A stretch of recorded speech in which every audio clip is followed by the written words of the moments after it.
अस्सलाम वालेकुम नाज़रीन, मैं हूँ सलवा हसनैन। आप देख रहे हैं सूर्या न्यूज़। आइए नजर डालते हैं आज की अहम खबरों पर। सखी फाउंडेशन के मरकजी ऑफिस में कायदे-आज़म मोहम्मद अली जिन्नाह की सालगिरह का केक काटा गया। DSP लियाकताबाद अब्दुल गफ्फार लाखू और SHO राना हसीब की तकरीब में शिरकत। कायदे-आज़म के रहनुमा असूल हमारे लिए मशले राह हैं। बाबा कौम की पुरस्म क़यादत ने बरसगीर के मुसलमानों को एक लड़ी में परोया। राव इमरान सुलेमान, राव सुल्तान अहमद भट्टी, अलामा सैयद मोहसिन काज़मी, मलिक आतिफ अजीम सईद, प्रोफेसर अजीम नवाब व दीगर की शिरकत। कराची सखी फाउंडेशन के चेयरमैन राव इमरान सुलेमान, DSP अब्दुल गफूर लाखू और राना हसीब ने बाबा कायदे-आज़म मोहम्मद अली जिन्नाह की सालगिरह का केक काटा।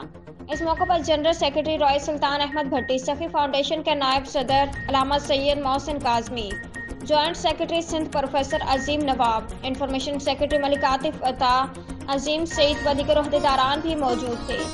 इस मौके पर DSP अब्दुल गफूर लाखू ने कहा कि बिलाशुबा कायदे-आज़म मोहम्मद अली जिन्नाह एक अजीम रहनुमा थे। उनके अफकार हमारे बेहतरीन रहनुमा असूल हैं। पाकिस्तान कायदे-आज़म मोहम्मद अली जिन्नाह के जद्दोजहद और मुफ़क्किर इस्लाम अल्लामा इकबाल के ख्वाबों की ताबीर हैं। कायदे-आज़म की जुर्रत और पुख्ता अज़्म ने लाखों अफराद को उनका गर्विदा बना दिया। कायदे-आज़म की किरदार की ताकत हम सब के लिए रोशन मिसाल है।